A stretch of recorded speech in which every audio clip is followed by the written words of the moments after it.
The high-temperature apocalypse arrived quietly and unnoticed. At first, no one paid attention to this disaster. It began with several dozen days of relentless heat. Next came drought in the fields and dried-up lakes. By the time people truly realized how serious the problem was, the end had already arrived. It's so hot! It's unbearable! Why is it so hot this year? Yeah, it's been over 40 degrees for 3 days in a row. This heat is going to drive people crazy. On the way home from work, pedestrians hurried along. Almost no one lingered on the main road. Everyone rushed into buildings as quickly as possible to escape the heat. I stopped my car at the intersection, waiting for the traffic light. I glanced at my phone. 5:45 p.m., 38 degrees Celsius. Even though it was already close to evening, the sun hadn't set yet. The sunlight and persistent heat made it feel as if it were still midday. Today's temperature was more unusual than usual. The light turned green, and I hesitated for a moment. Instead of heading home, I turned left and went to the largest supermarket in the city, planning to stock up on some supplies. Today is Friday, and tomorrow is the weekend. If the temperature stays above 40 degrees in the coming days, I'll ask the company for some time off, and stay at home for a few days to escape the heat. After all, I just pulled off a major project for the company, working day and night, so they probably won't turn down my leave request. I charged into the supermarket and headed straight for the fresh food section, stocking up on a large amount of everyday groceries. Then I went to the frozen section to buy some steaks, frozen fish, and shrimp, and after that, I picked up some snacks. I also bought sanitary pads and other daily necessities, filling up a total of 4 shopping carts. To my surprise, the supermarket even offered home delivery service. Right now, I'm living alone in a high-end residential complex in the suburbs, on a middle floor, the 16th floor, not too high or too low. There are 2 apartments per elevator landing, and each has its own security door. Maybe it's because our schedules are different, and the soundproofing is excellent. I've never even seen the other neighbor on this floor. The only sign that someone else lives here is the occasional umbrella left by the elevator. It took me more than 10 minutes to sort everything and put it into my big freezer and refrigerator. Because our neighborhood was once locked down during the pandemic, I specifically bought a large freezer. Right now, about 1/3 of it is filled up to 80% capacity with ice cream I've stocked up on, and the rest is packed with frozen chicken, duck, and animal organs. There's also half a side of pork. These are all things my mom sends me from my hometown. My family has contracted a mountain there, and the elderly folks enjoy raising pigs, chickens, and ducks on it. Every so often, they send me frozen goods, and the stockpile just keeps growing. As I was stuffing some drinks into the fridge, I got a text message. Out of the corner of my eye, I saw it was a high-temperature red alert issued by the city's meteorological bureau, boldly displaying 41 degrees. Tomorrow, the city's temperature will reach a new high, exceeding 41 degrees. All residents are advised to avoid going outdoors between 10 a.m. and 6 p.m. if possible. If there are elderly people or children at home. When I saw it was 41 degrees, I couldn't help but curse. I immediately picked up my phone to ask my boss for leave. In weather this hot, there's no way I'm going out to get roasted. Of course, I'll take as much time off as I can. After all, over the past 6 months, I've accumulated a lot of compensatory leave because of rushing to finish a major project. With the weekends included, I can probably take about 20 days off in one go. Surely it won't still be this hot after 20 days, right? My leave request was approved quickly. By the time I finished showering, the request had already been approved, and I also had 2 missed calls from my mom. I called her back. Hello, Mom? Ching, is it really hot where you are? If you don't have anything important to do, make sure you don't go outside. What would you do if you got heat stroke all by yourself over there? You should hurry up and take leave from work too. Don't go in anymore. You silly girl, even when you were little you loved running around everywhere when it was 39 degrees. I know. You all need to take precautions against the heat. Don't be stingy turning on the air conditioner. I reminded them, and my mom started nagging me in her usual exasperated way. I let her nag for over 10 minutes before finally finding an excuse to hang up the phone. This summer really has been unusually hot. I opened a box of ice cream, settled comfortably onto the sofa, and started eating while turning on the television. The recent persistent high temperatures have already caused over 1,000 deaths across various European countries. In some parts of India, temperatures have exceeded 55 degrees. Experts say that such temperatures are no longer suitable for human habitation. As soon as I turn on the news, it's all about extreme heat around the world. I feel fortunate to live in China, where the per capita air conditioner ownership rate exceeds 100%. At this moment, I still don't realize that in just a few days, the ongoing heat wave will quickly show me what it truly means for a place to be unfit for human habitation. Over the next 2 days of the weekend, I happily kept the air conditioner running 24/7, slept in until I naturally woke up, then stayed home watching shows and playing games. When it was time to eat, I cooked myself a dish and made some soup, enjoying a comfortable staycation at home. That morning, I was still sound asleep when I was suddenly woken up by my phone ringing. I picked it up and saw it was my colleague, Huang Ling. Ching, why didn't you come to work today? I took a leave, a long one. You won't see me until next month. I let out a long yawn. He's the one I'm closest to at the company, so I quickly sat up. It's nothing, it's just too hot. I didn't feel like going to work and wanted to take a break. Don't worry. I chuckled. I'm jealous you can take time off. I still have finishing work on my project, otherwise I'd want to too. You know what? On my way to the office this morning, the back of my hand got burned. Huang Ling complained to me for a bit and then hung up the phone.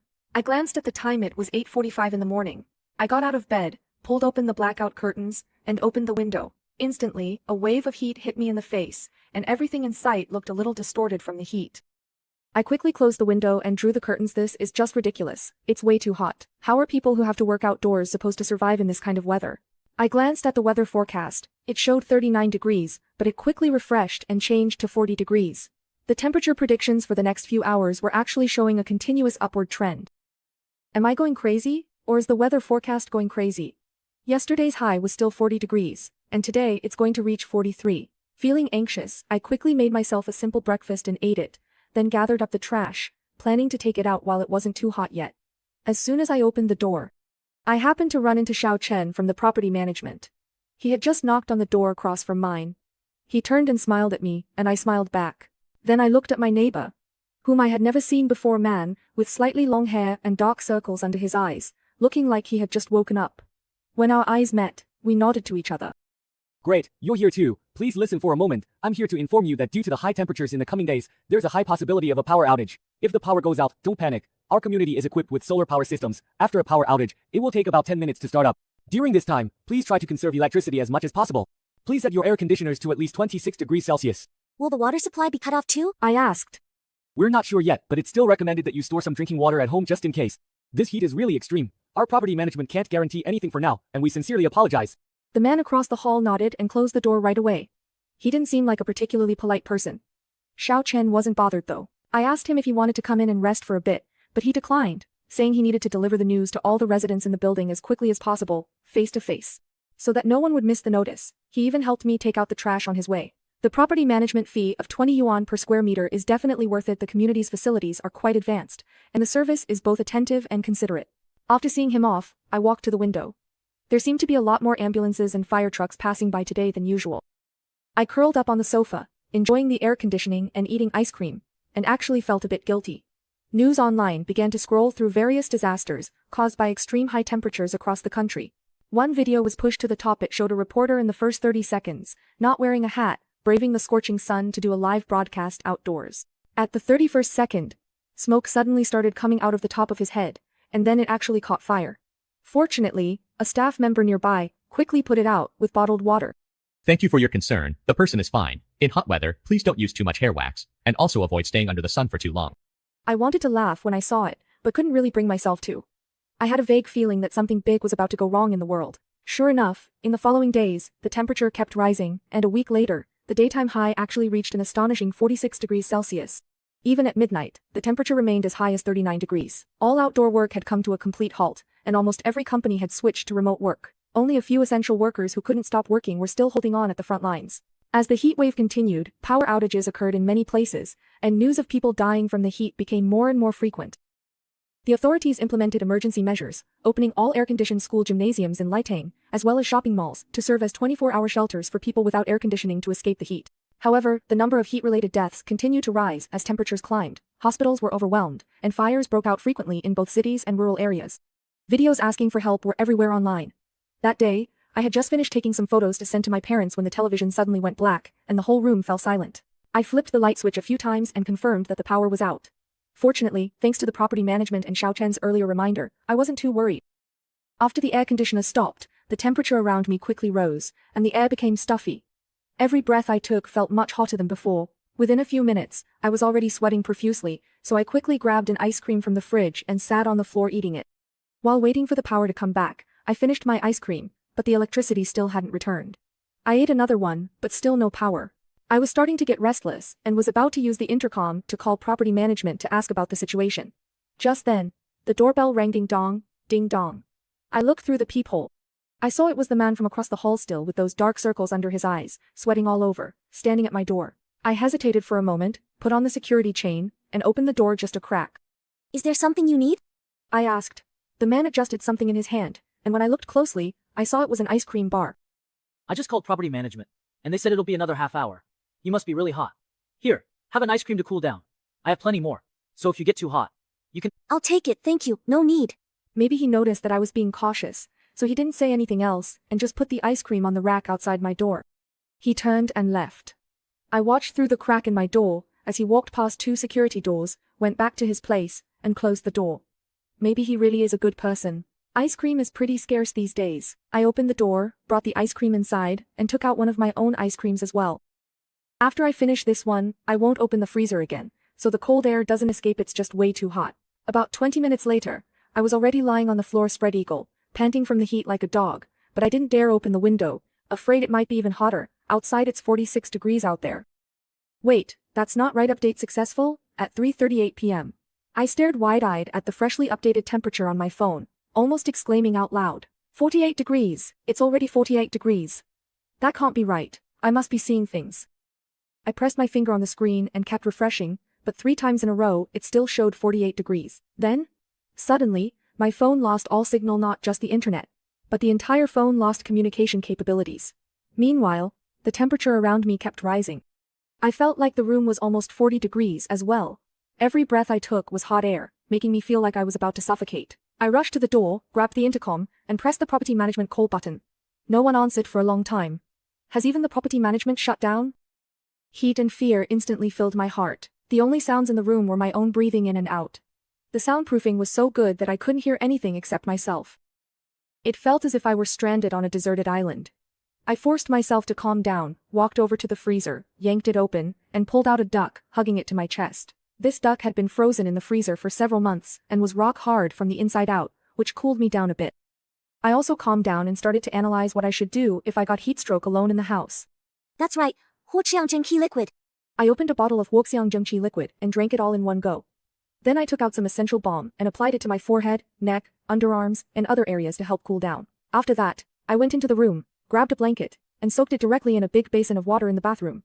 I draped it over myself. I'd done everything I could. While quickly eating an ice cream bar in a few bites, I kept glancing at the clock on the wall, regretting that I hadn't bought a digital clock with a thermometer, since I had no way of knowing the temperature in the room. But even if I knew, there wouldn't be much I could do. I don't know how much time passed, maybe just a few minutes. Maybe it was half an hour later when the intercom at the door suddenly rang. Attention, residents. We face an extreme heat disaster. Solar panels damaged, unable to restore power. All residents may temporarily go to the underground parking lot to escape the heat. Currently, the temperature on the first basement level is 39.8 degrees, and on the second basement level it is 38 degrees. That's right, the underground parking lot. I can't believe I didn't think of that. I was just about to rush out the door, but then I thought about it, grabbed a backpack, and put my blood pressure monitor inside.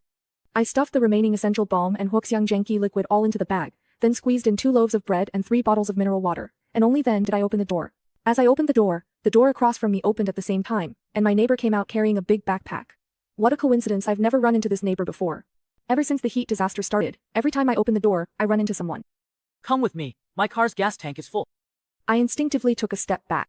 Sorry, I mean no harm. You probably have a car too. We can sit in the cars with the air conditioning on. If my car runs out of gas, we can switch to yours. That way, we can hold out a bit longer. He looked into my eyes. He seemed a bit at a loss. There were windows in the hallway, and the sunlight streaming in made it even hotter than inside the room. The air I breathed felt scorching, and even my eyes felt like they were melting. I took a few breaths, grabbed the car keys by the door, and closed the door. In the face of a natural disaster like this, no one can survive on their own, only by sticking together can we make it through. I had no choice but to agree. He let the neighbor walk ahead of me and opened the stairwell door. Instantly, a cool breeze swept in. Normally, no one would take the stairs on the 16th floor, and because it's usually not well ventilated, the stairwell is typically very stuffy. To my surprise, it was actually quite cool, so the basement must be even more comfortable. My longing for relief from the heat made me quicken my pace. Soon, I heard footsteps echoing in the stairwell, rising and falling, accompanied by cursing and the cries of children. It must have been other residents from the building. Hearing the property management's notice, everyone came out. When I passed the 5th floor, I saw an elderly man with graying hair sitting on the ground, leaning against the wall. He didn't react even as people walked by. I hesitated for a moment and said, Sir, would you like me to help you walk? No need. Get lost. I was startled for a moment. I quickly went down to the basement level. My neighbor took out his car keys, and a car parked very close to the stairwell flashed its lights twice. He hurried over in a few quick steps, yanked open the driver's door, tossed his backpack onto the passenger seat, and started the car as the engine roared to life. The car shook slightly, and a strong smell of gasoline hit me, making my stomach churn. Actually, I get carsick very easily, but at that moment, I had no choice but to get in, so I squeezed into the back seat. The car was spacious, but the air was terrible, filled with a sour, fermented fruit smell. I was already feeling unlucky, and with this strange odor, I almost threw up. I looked around and, sure enough, found a bag of rotten fruit. I hesitated for a moment, but instead of throwing the fruit out, I just tied the plastic bag tightly and tossed it into the farthest corner. I didn't have much food with me, so I had to prepare for the worst. The air conditioning was on, and the temperature inside the car gradually dropped. Although it was still stuffy, at least it wasn't so hot anymore. People gradually passed by and sat in the nearby cars clearly. My neighbors had the same idea as I did. When people came down to the first basement level and saw that the cars were full of people, some turned around and left, probably to get their car keys. Some hesitated for a moment before heading down to the second basement level. I saw a few property management staff hurrying past the stairwell, each carrying a box of bottled water. Let me introduce myself. My name is Lu Zhou. How should I address you? The neighbor in the driver's seat spoke up ahead. My name is Fang Qing. After that, we didn't speak again, quietly enjoying the cool temperature inside the car. No one knew when this natural disaster would finally end. The air was as stifling as the atmosphere. The hum of the car's air conditioner was the only sound inside. After a while, he turned on the car radio. According to reports, the extreme high temperatures are expected to last for another week. Residents are advised to avoid going outside as much as possible. As soon as I turned it on, bad news came through. I sighed and silently wondered if the water and bread in my backpack would be enough. If I had known earlier, I wouldn't have brought that duck. I could have packed more food and river water instead. In recent days, temperatures in Greenland have soared close to 70 degrees Celsius, glaciers are melting, and extreme weather is affecting the globe. Half the planet is turning red. Scientists predict that in the next decade, the highest temperatures may rise even further. Lu Zhong switched through several channels and then quietly turned it off. There was no point in listening any further. The news was getting more and more anxiety-inducing. Because our car was parked close to the stairwell, more and more people were passing by us. There were elderly people, there were children, most were families, all hurrying by. I silently watched them as the light above their heads flickered a few times, and my heart skipped along with it. Just as I was lost in thought, Lu Zhou in the driver's seat suddenly slammed his hand hard on the steering wheel. Fang Qing. I was wrong. We need to go back upstairs. We shouldn't have come down. There are too many cars. In a little while, it could get very hot here, and it's dangerous. You mean I realized it too? I quickly looked around. Basically, anyone with a car had the same idea, to take shelter from the heat inside their vehicles. Out of the cars nearby, 7 or 8 had already started their engines, and more people were getting into empty cars. The exhaust fumes from the vehicles could cause the temperature to rise. The carbon monoxide levels will also rise. We need to go back upstairs.